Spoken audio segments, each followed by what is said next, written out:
They came for him in the early hours of the morning. Aydin Engin was led from his home by the police. He's not the first Turkish journalist to be arrested in this way. Aydin Abi, as the 75-year-old newspaper man is respectfully called, is a good friend and conversation partner for us German journalists in Istanbul. I'm very worried about him. He's never tired of explaining and commenting on Turkish politics for us, like he did this July after the failed coup, and always with a touch of humor. This is the first coup that hasn't landed me in jail. On November 1st, Aydin Engin's column in the Turkish daily newspaper Cumhuriyet was blank. The public prosecutor claims that Engin's writings support terrorism. We've only ever heard him call for peace and reconciliation in Turkey.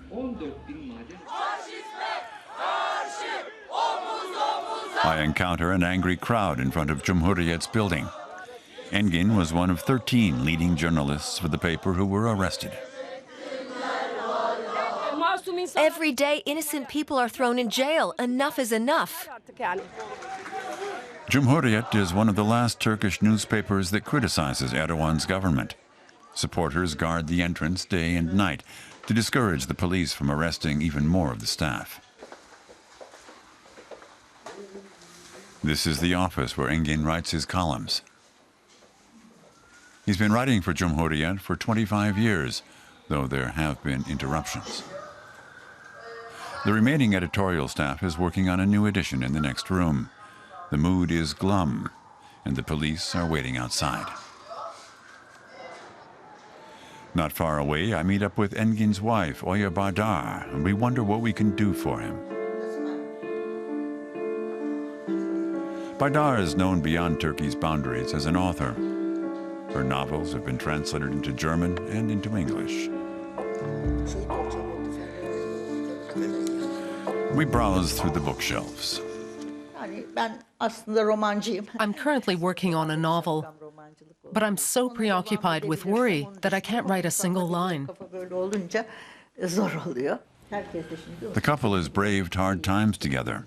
After the military coup of 1980, Bardar and Engin had to flee Turkey. They lived in exile in Germany for 12 years, where Engin drove a taxi to support the family.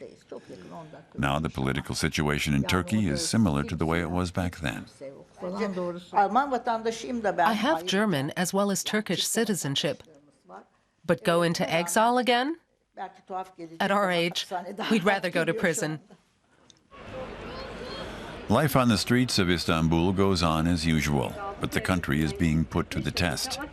Engin has repeatedly warned against the danger of civil war. That angered the Erdogan government. And even after 3 days, none of us is permitted to speak to him. This is T24, an independent news portal whose website 2 million people visit every day. The internet is a last refuge for journalists who have lost their jobs, like Dogan Akin. He tells me about Aydin Engin's contribution.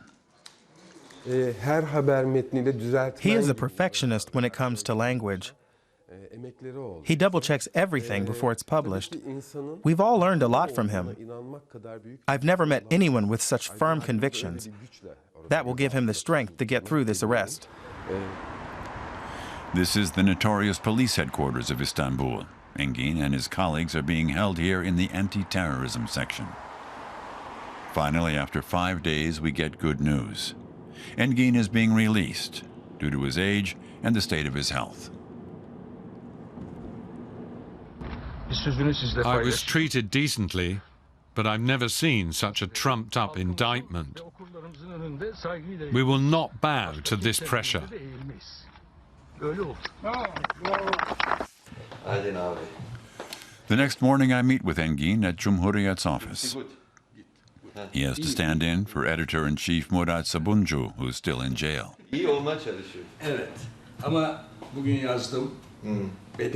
I'm doing okay, but my heart is with my colleagues who are still in prison. We don't know whether Cumhuriyet will survive. But I told my young colleagues, don't ask what tomorrow brings. Produce a good paper today. It's our newspaper.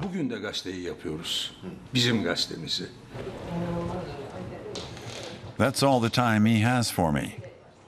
He has to go back to planning tomorrow's edition, which may be the last issue of Cumhuriyet. Since our brother Aydin has returned, we feel stronger again. We're happy. Now we'll produce a good newspaper. Aydin Engin once said that in 50 years he survived 3 coups and 3 stays in prison. One thing is clear: he has no intention of giving up.